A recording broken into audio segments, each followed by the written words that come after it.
Hello అండి, అందరికీ దసరా నవరాత్రి శుభాకాంక్షలు. దసరా మనకు చాలా ముఖ్యమైన పండుగ. మనం 9 నవరాత్రులకి 9 ప్రసాదాలు చేసుకుంటాం కదా. అందులో అమ్మవారికి చాలా ఇష్టమైన చక్కెర పొంగలి ఇవాళ నేను చూపిస్తున్నాను.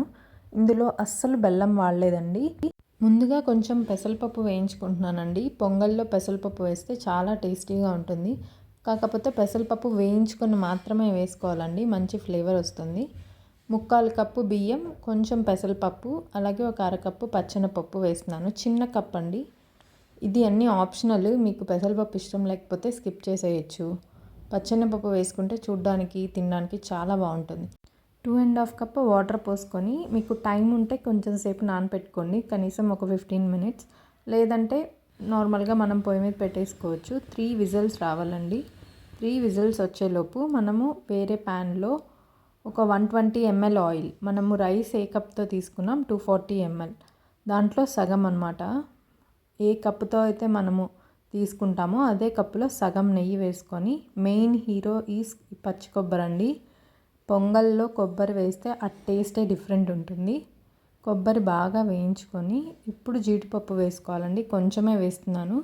అలాగే కొంచెం ఎండు ద్రాక్ష, ఇవన్నీ వేసుకొని బాగా వేయించుకోవాలి. ఇలా స్లోగా చిన్న మంట మీదే వేయించండి, మంట పెట్టేయద్దు. మంట పెట్టేస్తే కలర్ మారుతుంది కానీ బాగా రోస్ట్ అవ్వవు. ఇలా బాగా ఎర్రగా అయ్యేదాకా వేయించుకొని పక్కన పెట్టేసుకుందామండి. ఈలోపు మన కుక్కర్లో అన్నం ఉడికిపోయిందో లేదో చూసేద్దాం. చూడండి, చక్కగా ఉడికిపోయింది అన్నము. ఇప్పుడు దీన్ని స్లోగా, ఎక్కువ కలిపేయాల్సిన అవసరం లేదు, స్లోగా ఇలా కలుపుకుంటే చాలు. అమ్మవారికి చాలా ఇష్టమైన ప్రసాదం అండి. 3వ రోజు నైవేద్యంగా పెడతారు. ఇప్పుడు చక్కెర మనం ఏ కప్పుతో అయితే తీసుకున్నామో అదే కప్పుతో 1.5 కప్పు చక్కెర వేసుకోవాలండి. 1 కప్పు వేస్తే కొంచెం తీపి తక్కువ అవుతుంది, 1.5 కప్పు మాత్రం వేసుకోవాలి. ఇలా కాసేపు చక్కెర వేయగానే కరిగిపోతుంది, ఇలా నీట్గా వచ్చేస్తుంది మనకి. చూడండి, మనం ఏం నీళ్లు పోయాల్సిన అవసరం లేదు. ఇప్పుడు పాలు పోసుకోవాలండి. పాలు అనేది కంప్లీట్లీ ఆప్షనల్. మీరు నైవేద్యం పెట్టేటప్పుడు పాలు పోస్తే చాలా బాగుంటుంది. అలాగే ఈ టిప్లో ఏంటంటే, పాలు పోస్తే మనము ప్రసాదం గట్టిగా అవ్వకుండా ఉంటుంది. మనం జనరల్గా కాసేపు చల్లబడిపోగానే పొంగల్ గట్టిగా అయిపోతుంది, బట్ పాలు పోసినప్పుడు అలా అస్సలు అవ్వదు. ఈ టిప్ మీరు ట్రై చేయండి.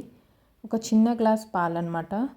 తర్వాత కొంచెం పచ్చకర్పూరం, అలాగే కొంచెం యాలకుల పొడి వేసుకొని బాగా కలిపేసుకుందాము. ఈ డిష్ మీరు కూడా ట్రై చేసి తప్పకుండా కమెంట్స్లో ఎలా వచ్చిందో పెట్టండి. మన పొంగలి ఆల్మోస్ట్ రెడీ అయిపోయిందండి. ఇప్పుడు మనం ఫ్లేమ్ ఆపేసుకోవచ్చు. మనం నెయ్యి, ఈ నట్స్ మిశ్రమాన్ని కూడా వేసేసుకుందాము. ఇలా బాగా వేసేసుకొని మిక్స్ చేసేసుకోవాలండి. పొంగలి ఆపేసాక నెయ్యి మిక్స్ చేశాక నెయ్యి బాగా తేలాలండి. అప్పుడే నెయ్యి సరిపోయినట్టు మనకు కొలత. చూడండి, ఎంత చూడ్డానికైతే చాలా బాగుంది. టేస్ట్ కూడా అదిరిపోయిందండి. ఆల్రెడీ నేను తినేసే చెప్తున్నాను, చాలా బాగుంది టేస్ట్. చూడండి, మనం ఆల్రెడీ ఫ్లేమ్ ఆపేసాము. ఇలా జారుగా ఉండే మన పొంగలి రెడీ అయిపోయింది.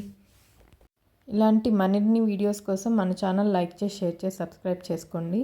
ఈ దసరా నవరాత్రుల్లో రకరకాల అమ్మవారి ప్రసాదాలు మన ఛానల్లో చూపిస్తాను. థ్యాంక్ యూ ఫర్ వాచింగ్ అండి. బాయ్.